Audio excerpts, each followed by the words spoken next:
First case on the docket today is cause number 17-10826. It's Gregory Dean Banister versus Bobby Lumpkin. Is it Miss Pelagalli who's on the phone? You're the one who's here. Who do we have on the phone? Casey Solomon? Yes, Your Honor. Are you able to hear us, Miss Solomon? I am. Thank you so much. Miss Solomon isn't here because of a canceled flight.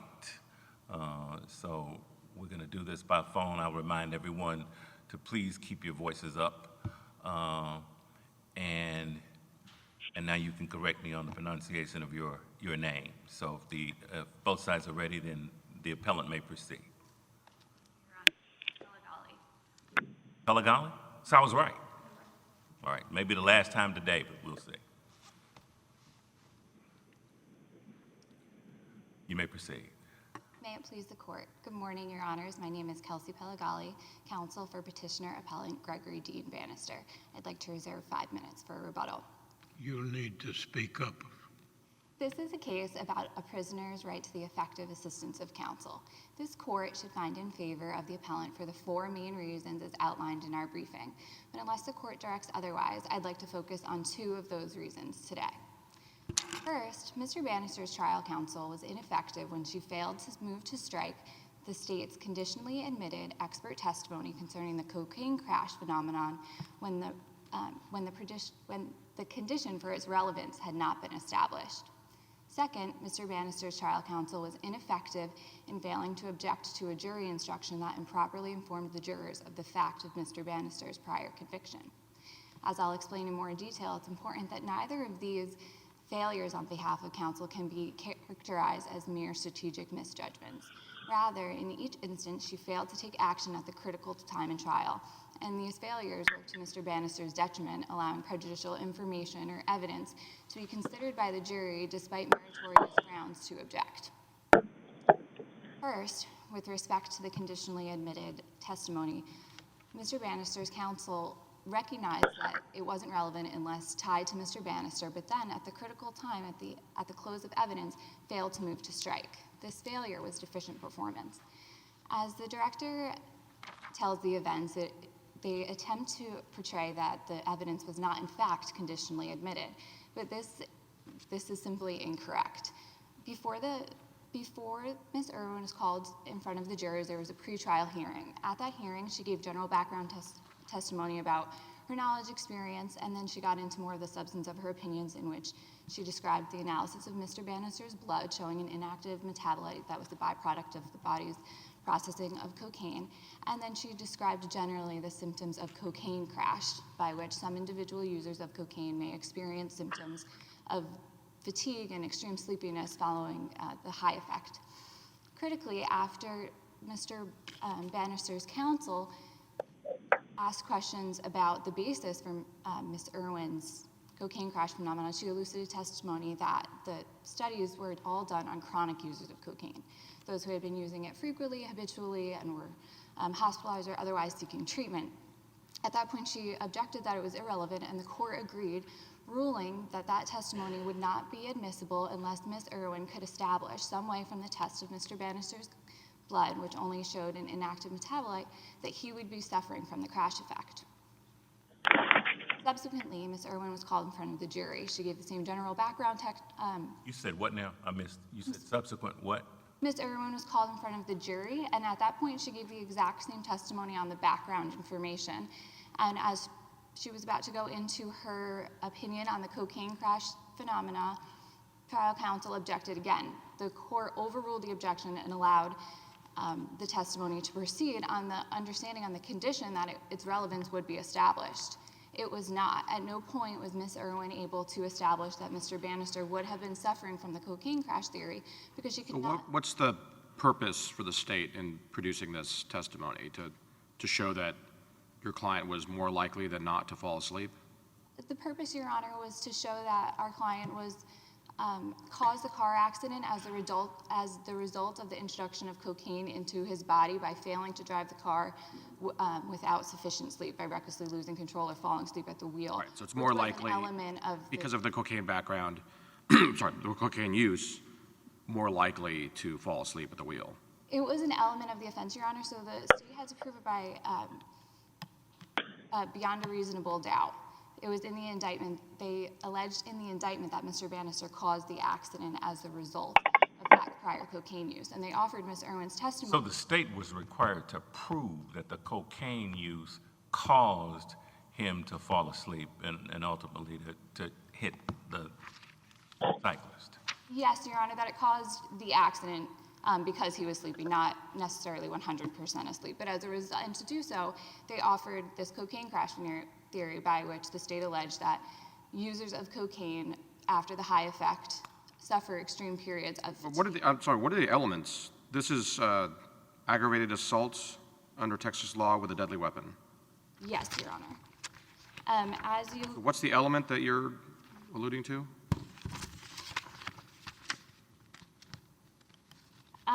In the indictment, the state alleged that the accident occurred as a result of the introduction of cocaine into his body.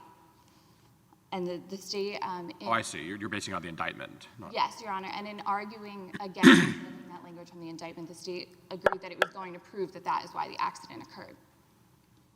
But your complaint now is that trial counsel should have objected again?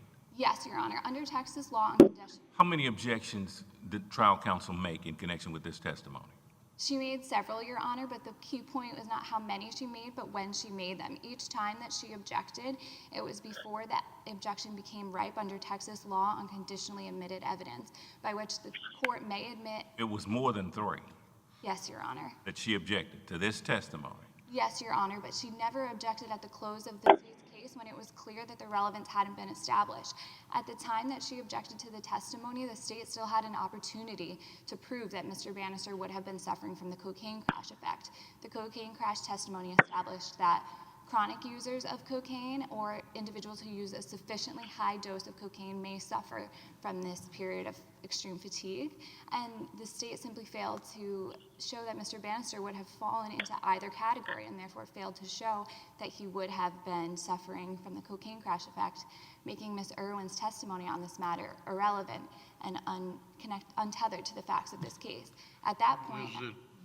Am I correct that the main objection regarding trial counsel was the failure to object to the state's expert? Your Honor, it's failure to move to strike the state's expert at the close of evidence. She objected previously, but she objected at the time when those objections were premature. Under Texas law, she was required to re-urge those prior relevancy objections at the close of the state's case when it was clear that the relevance had not been established. At the time she objected and at the time the court admitted the evidence, the state still had ample opportunity to introduce evidence, if it had any, showing that Mr. Banister would have been suffering from... Texas law required her to re-urge the objection? Yes, Your Honor. What law are we talking about? We're talking about Texas law on conditionally admitted evidence, Texas Rule of Evidence 104B, and the Texas law interpreting it, such as Fuller versus State and Rollins versus State, both of which are cited in our briefing. Fuller is cited extensively and Rollins is cited at the reply brief at page 18. But let's take this evidence, the expert testimony, out of the equation, hypothetically. Wasn't there ample lay witness testimony, both that your client took cocaine and that your client was in fact asleep at the time of the accident? No, Your Honor. There was evidence, taking the expert testimony off the table, there was evidence from one witness of the state that Mr. Banister allegedly admitted to using cocaine the day before. There's also a blood sample, I thought. Yes, Your Honor. Okay, so you've got blood sample evidence that he took cocaine, and as I understand it, there are plenty of witnesses, multiple witnesses, who testified that he fell asleep, as well as a witness who testified that he didn't swerve despite the fact that there was a bicycle, which suggests that he was asleep. Yes. Why is that, if we have evidence that he took cocaine, evidence that he was asleep at the time, why is that not enough? Your Honor, because the state alleged that he caused the accident as the result of that cocaine use, just the fact from the blood that showed he'd used cocaine at some prior time, an unknown prior time, and that he allegedly admitted to using cocaine the day before the accident is insufficient to prove that the accident was a result of that cocaine use. That is why the state offered the expert testimony on this cocaine crash phenomenon that's out.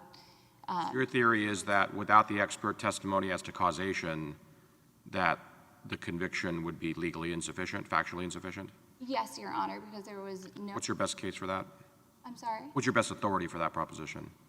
That the evidence was factually insufficient, I believe. That with a charge like this, it's not enough to prove the cocaine use and the falling asleep. You have to prove that the cocaine use caused the falling asleep. What's your best case for that?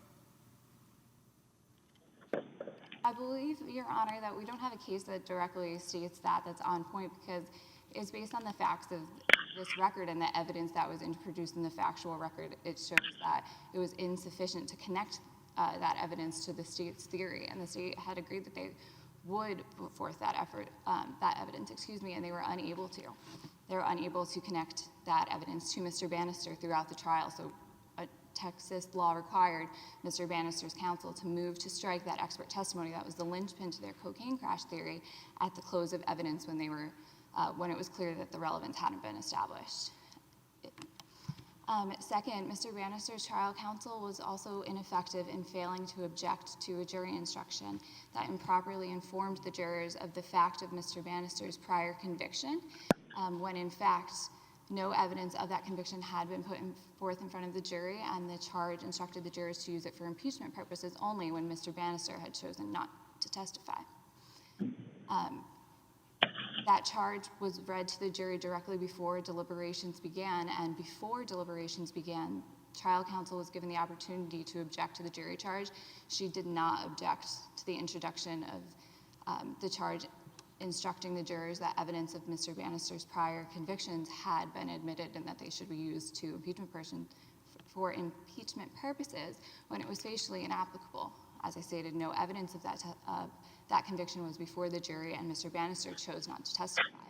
Her failure to do so prejudiced Mr. Banister, as directly before deliberations began, the jurors were informed by the judge himself that the evidence of Mr. Banister having been charged and convicted of multiple offenses when before them when it wasn't. Prior to the trial, Mr. Banister's counsel recognized the inherent prejudice that would result from the jurors' learning of his prior conviction and moved to preclude the state from offering such evidence. The court agreed, granting Ms. Irwin's motion to preclude that evidence from coming in. The court also ruled that if Mr. Banister chose to testify and that the state then sought to introduce his prior conviction for impeachment purposes, there would be a hearing held immediately to determine whether the prejudice outweighed the benefit of that information. And based on the court's ruling and the risk of the jurors' hearing of the fact of Mr. Banister's prior conviction, he chose not to testify. In the end, when counsel failed to object to that jury charge that nonetheless informed the jurors of the fact of his prior conviction, it was all for nothing. She failed to act at the critical time. And her earlier efforts were for nothing, and Mr. Banister chose not to testify, specifically to prevent evidence from being admitted when the jurors learned of the fact of his prior conviction nonetheless.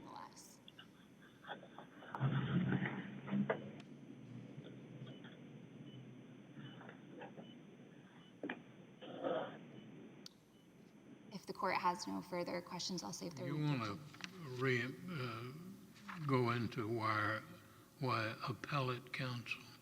I'm sorry, Your Honor?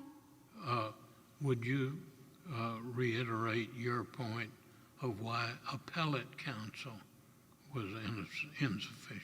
Yes, Your Honor. Appellate counsel was ineffective in failing to raise sufficiency challenges to the evidence, and his failure to do so was deficient because he chose the grounds that he raised on appeal and forego the sufficiency challenges based on a misunderstanding of the record. Specifically, he misunderstood Ms. Irwin's cocaine crash theory and the state's theory around her testimony, and failed to bring challenges that the evidence was insufficient to allow a rational juror to conclude that Mr. Banister was suffering from the cocaine crash at the time of the accident. As we discussed before, that was because the evidence could lead a rational juror to believe that two categories of individuals would have been suffering from a cocaine crash. One, chronic users, and two, someone who'd used a sufficiently high dose of cocaine. No evidence established that Mr. Banister was in either category. The evidence established that he had used an unknown quantity of cocaine on some unknown prior occasion, and that he allegedly admitted to using cocaine the night before, but without any evidence indicating that Mr. Banister was a chronic user or that he had used a sufficiently high dose of cocaine. But all the things you There's no complain evidence. about, that witness was cross-examined about by defense counsel. Isn't that correct? Defense counsel did cross-examine Ms. Irwin, but she only established that Mr. Banister would not have been suffering the effects of cocaine itself, the high from the drug at the time of the accident, not that she could not sufficiently tie the facts of the evidence to Mr. Banister in front of the jury. In the pretrial hearing, she did go into the basis more of her opinion, which is when it was established that her opinion was based on studies of chronic cocaine users, but in front of the jury, when she cross-examined Mr. Banister, it was simply to establish that he would not have been suffering from the high effects of the cocaine at the time of the accident. I see that I'm running out of time, Your Honors. If I may briefly conclude on the appellate counsel point. You may. His failure prejudiced Mr. Banister because he chose Sorry, you speak a little louder. her failure to present the sufficiency challenges prejudiced Mr. Banister because he failed to raise challenges that were meritorious based on the reading of the record and instead chose weak, insufficient challenges that were based on testimony that Ms. Irwin didn't give, which the appellate court rightly rejected. Thank you. Thank you, counsel.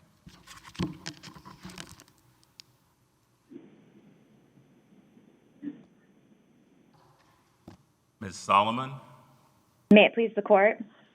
you may proceed. What trial counsel was up against in this case was damning eyewitness testimony of erratic driving that resulted in a tragic death, unfavorable accident reconstruction evidence putting Mr. Banister's vehicle some 8 feet outside the normal lane of travel when he struck and killed the victim, testimony that it was not particularly windy that morning, a cocaine metabolite found in Mr. Banister's blood at the time of the offense, and a client who incriminated himself but couldn't testify. In the face of this, counsel put forth a vigorous defense. Particularly given the deference required under Strickland and AEDPA, Mr. Banister's claims now are unsuccessful.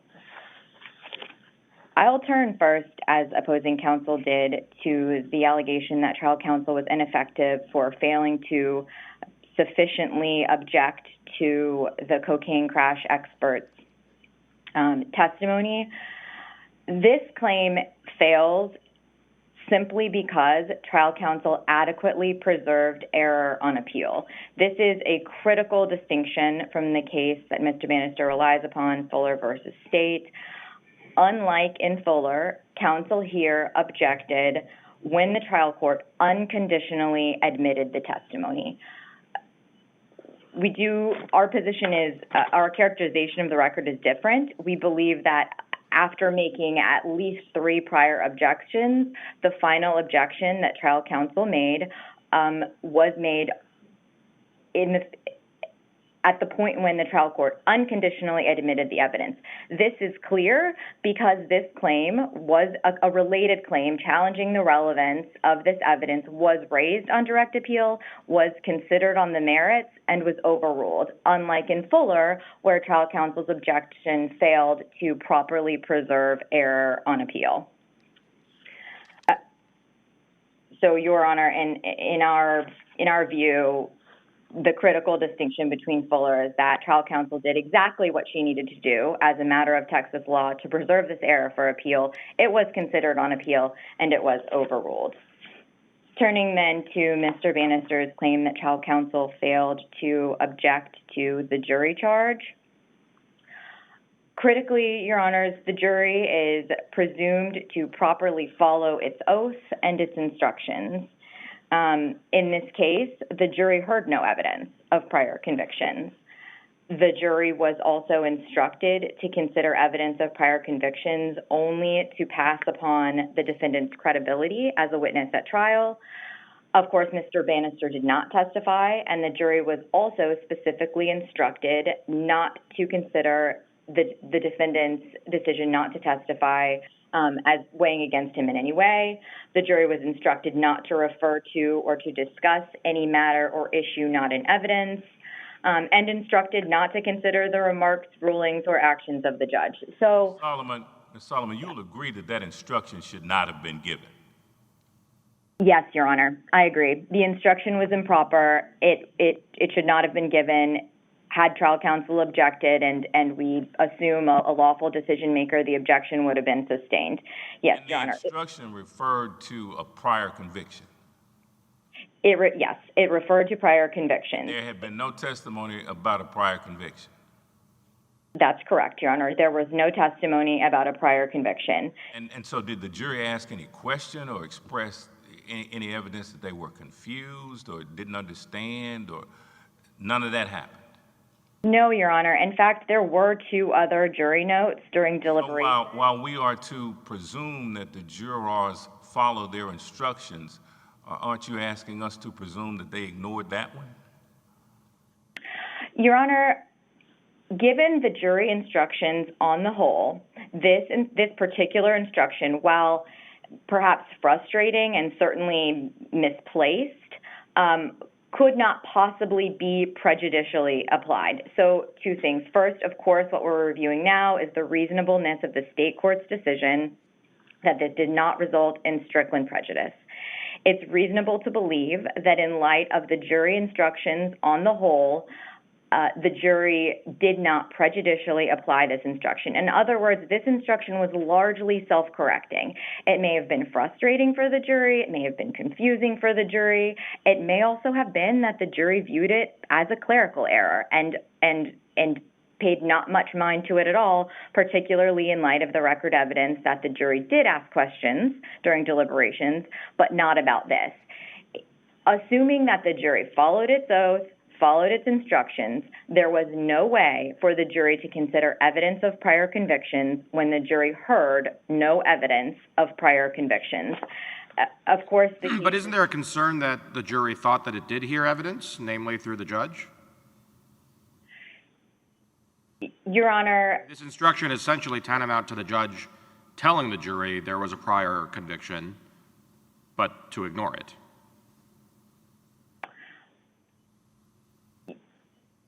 Your Honor, again, first, what we're reviewing, of course, is the reasonableness of the CCA's decision that this instruction did not result in a reasonable probability of a different outcome, a reasonable probability that this affected the outcome of trial.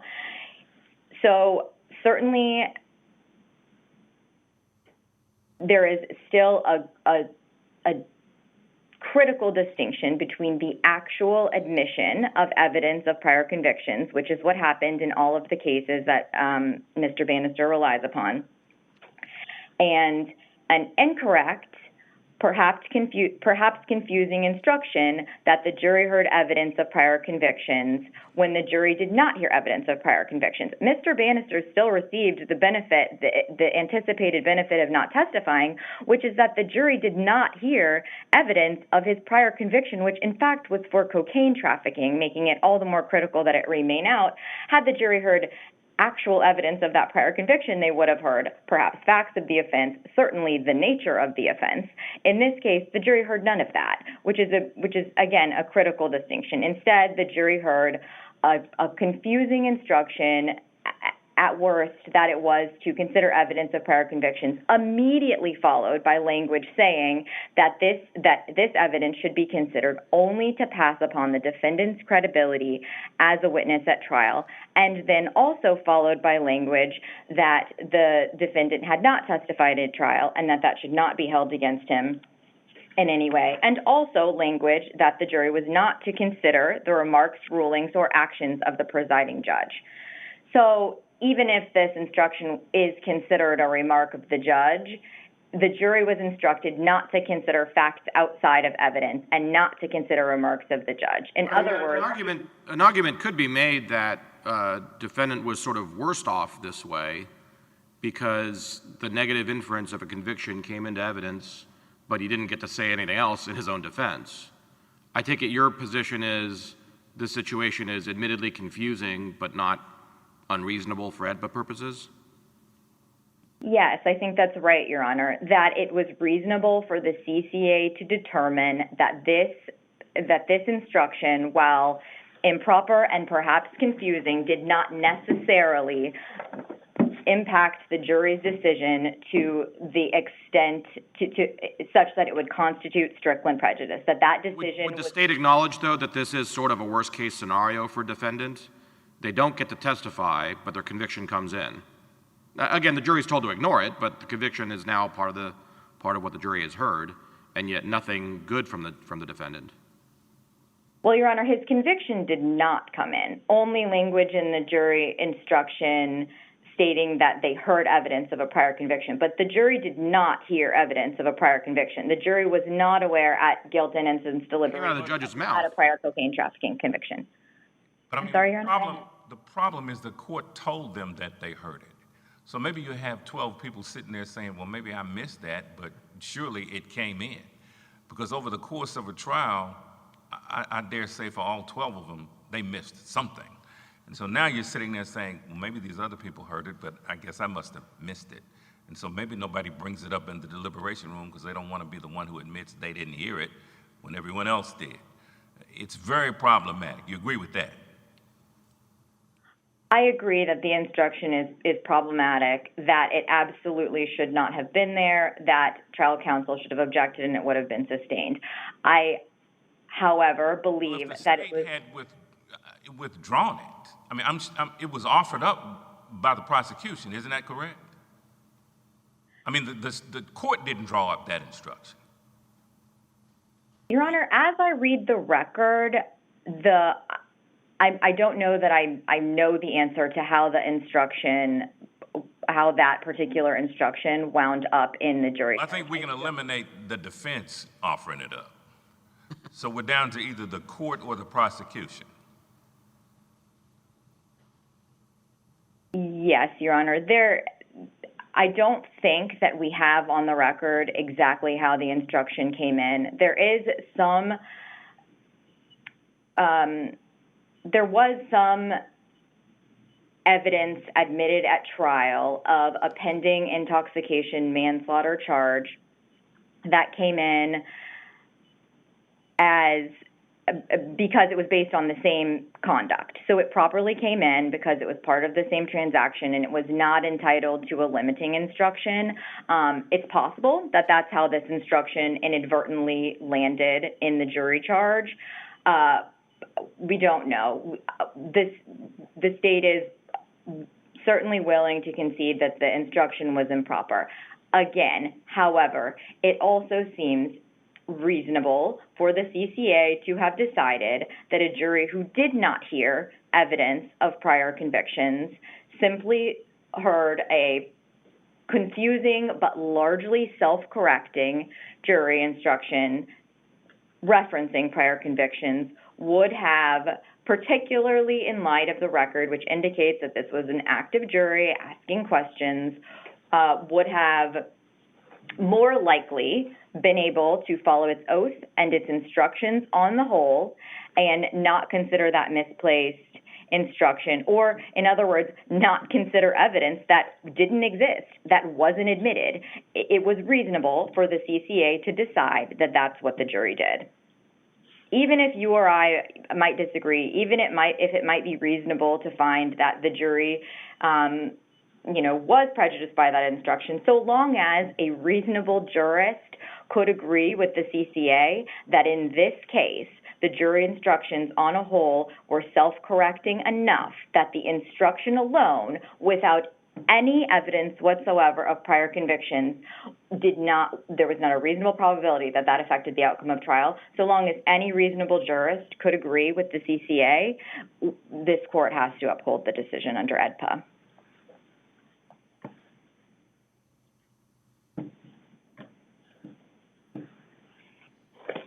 Turning quickly, Your Honor, to Mr. Banister's claim that trial counsel failed to properly develop a Wiener defense. This claim can't survive Mr. Banister's own failure to suggest, let alone prove, what admissible, relevant, favorable evidence trial counsel could have relied upon. Of course, the only evidence Mr. Banister's ever provided is the same inadmissible weather report that was offered at trial and his own state habeas assertion that he told trial counsel it was windy. The reasons that trial counsel didn't take this approach, a wind defense approach, may well have been the same reasons that Mr. Banister himself hasn't, in the years of subsequent litigation, provided any evidence that it would have been successful.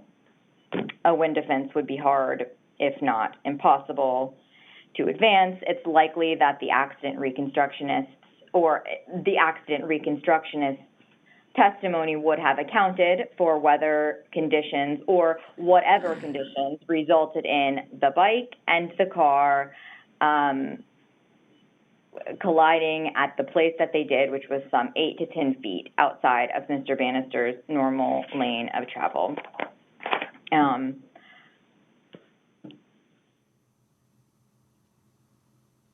With regard to Mr. Banister's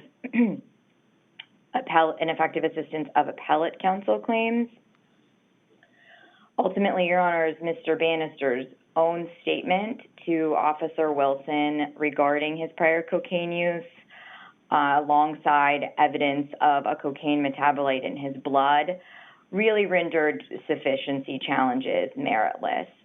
So what appellate counsel did was raise the stronger related claims. Appellate counsel challenged the admission of Officer Wilson's testimony regarding Banister's statement on 4 different grounds, and challenged the admission of the cocaine crash expert's testimony on 3 separate grounds. Had the appellate court found in Mr. Banister's favor on any of those claims, such an analysis would necessarily have involved a prejudice analysis more favorable to Mr. Banister than the one that would have been conducted on a general sufficiency review.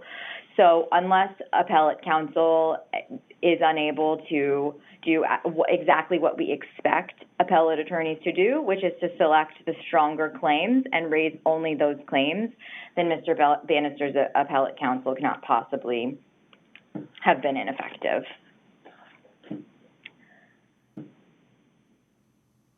Unless the court has further questions, I'll conclude by saying that unless no reasonable jurist could agree with the state court that Mr. Banister failed to establish prejudice under Strickland, which is a reasonable probability that the outcome of trial would have been different, the district court's denial of relief must be affirmed. Thank you. Thank you, counsel. Rebuttal.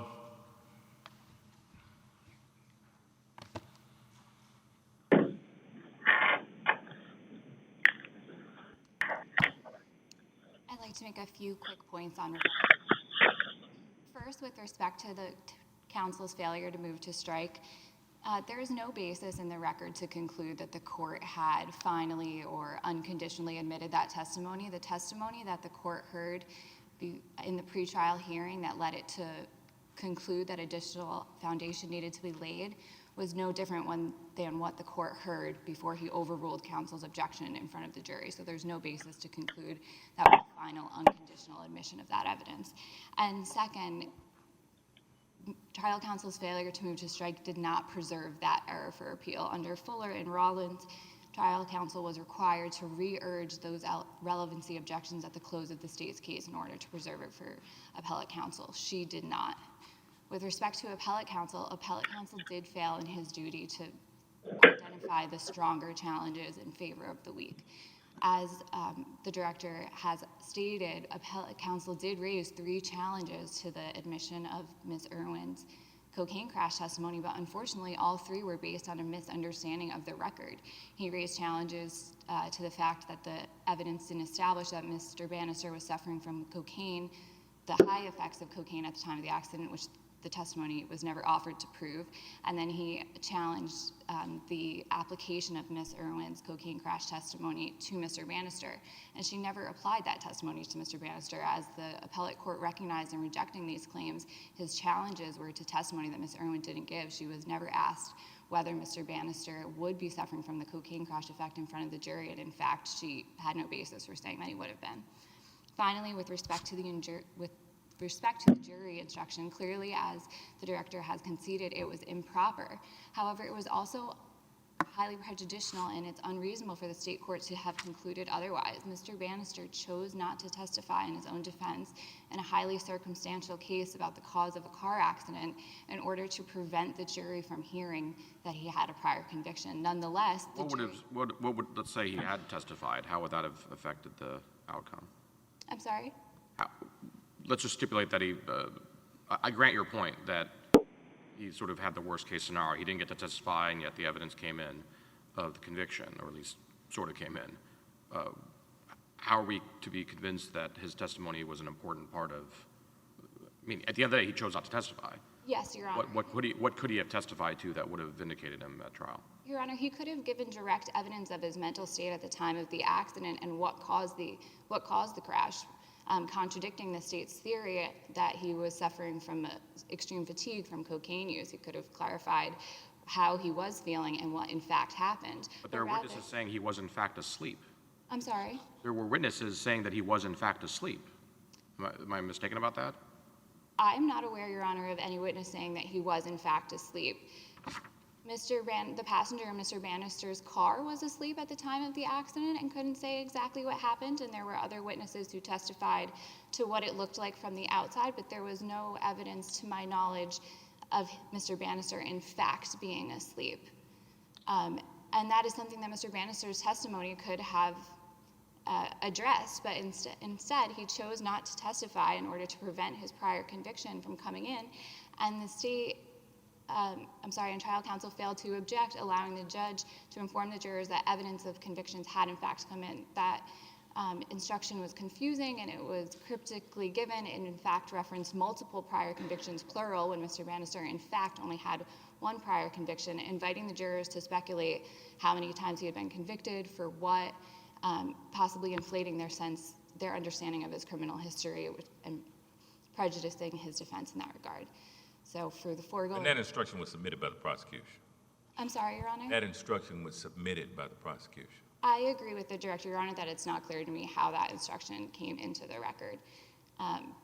But the state court's decision to the contrary, that Mr. Banister was not prejudiced by these repeated errors that allowed inadmissible evidence and prejudicial facts to be considered by the juror and failed to raise stronger claims on appeal, is an unreasonable application of Strickland. Thank you. The court will take this matter under advisement. You are excused, and we will call now the next case of the day, which is cause number 21-20264, Harridge v. Montgomery County.